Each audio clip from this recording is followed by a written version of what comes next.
Hello everyone, in this video I'll be showing you how to export in the HDR photo format. Now firstly, what is HDR? HDR is high dynamic range. HDR is the range of which the white and black parts of an image are and how far they are from each other. In HDR photo formats, that range is much higher than SDR. Now, you might have heard of HDR bracketing before, and this is common in iPhones, Androids, and many mobile phones, as well as some DSLRs that have it built in. However, in this video, I'll be showing you how to export in this format to take advantage of the HDR screens on our mobile phones, laptops, and TVs. This format will allow your image to be closer to true to life compared to HDR bracketing.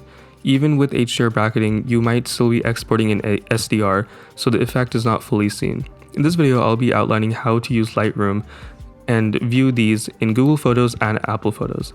Now that is an important difference here because Google Photos displays it differently than Apple Photos, and some formats are not fully compatible. For example, on Android, they have a custom HDR format called Ultra HDR. I'll be showing you how to export for this format and Google Photos online as well. For Apple Photos, however, it's different. In Apple Photos, only specific file formats are supported, and these file formats are not always supported on Google Photos, and I'll be walking you through all of that. Now we can get started. First, make sure you have the latest version of Lightroom Classic installed. This entire guide will be using Lightroom Classic as no other photo software has come out with HDR support. Once launching Lightroom Classic, go ahead and import a raw image photo. You can do this whole process on JPEGs and other formats, however I recommend using raw images for the best quality.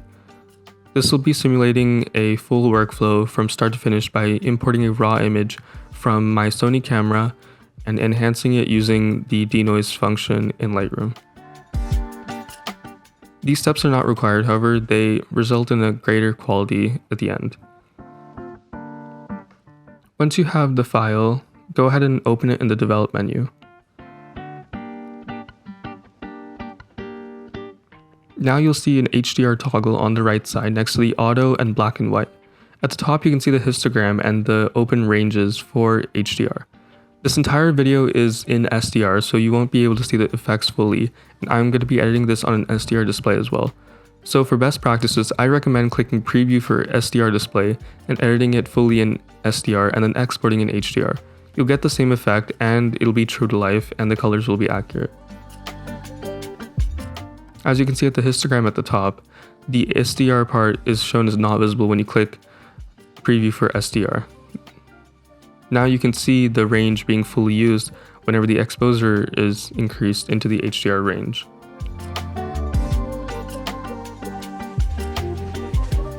As you can see, it looks overexposed right now since we're using the full HDR range and we are only on an SDR display, but clicking preview will compress it down to the SDR range. Here for the HDR limit, you can change the number of stops that the HDR has over SDR. I recommend leaving it at 4.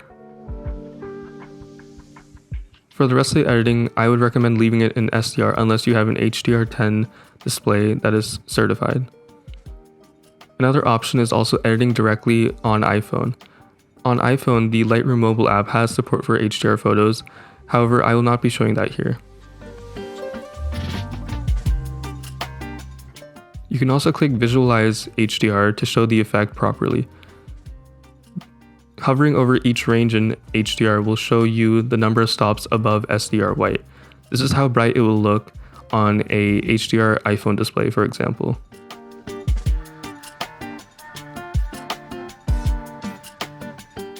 And then the preview for SDR display is all done automatically whenever the photo is exported.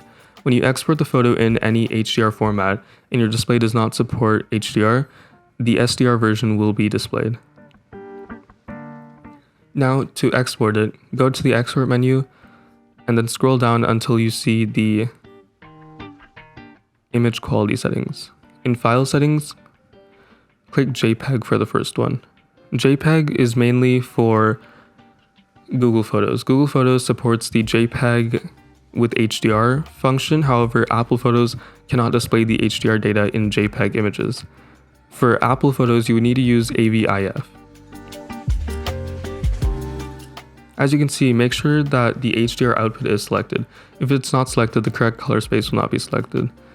HDR sRGB does not work on Google Photos and have not seen any software interpret it correctly, so I recommend using HDR P3. I'll go ahead and export it in this first format. And for more reference, all of these files will be available in the description, as the screen recording I show next on iPhone will not be displaying HDR colors correctly. Next, select AVIF if you're going to be using an iPhone for this guide, and select the same color space and go ahead and export it. Once both of the photo formats are exported in AVIF and JPEG, I'm going to show you how it reacts in Google Photos. Now I'm going to try to upload both of these different formats in Google Photos. On the Google Help page, it shows that AVIFs are in fact supported on Google Photos. However, whenever you try to upload it, it will error out. The reason for this, I believe, is since AVIFs in the HDR format are not supported. However, JPEGs in HDR format are. As you can see, once it's completed, it'll say unsupported file format, but on the help page, it does show AVIF as supported. Now we're going to move on from here and make sure that you transfer both of these files to your iPhone or your device that you're using currently. Right now, it'll be displayed in SDR since I'm on an SDR display, but opening the same photo on my iPhone, right now this is Apple Photos.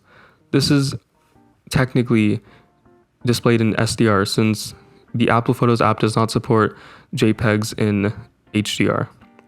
As you can see in the metadata, it shows that it's a JPEG. However, here you can see the AVIF is much brighter. However, you can't see the full HDR effect in the screen recording. So I recommend downloading these files to your iPhone or Android device and checking them yourself. Here you can see the Google Photos app displays both of the photos correctly. However, it does not show the HDR marking in the metadata for the AVIF since they are not fully supported. On the JPEG, you can see the HDR format is selected. Once again, it won't show up correctly in the screen recording, so I recommend downloading all of these files.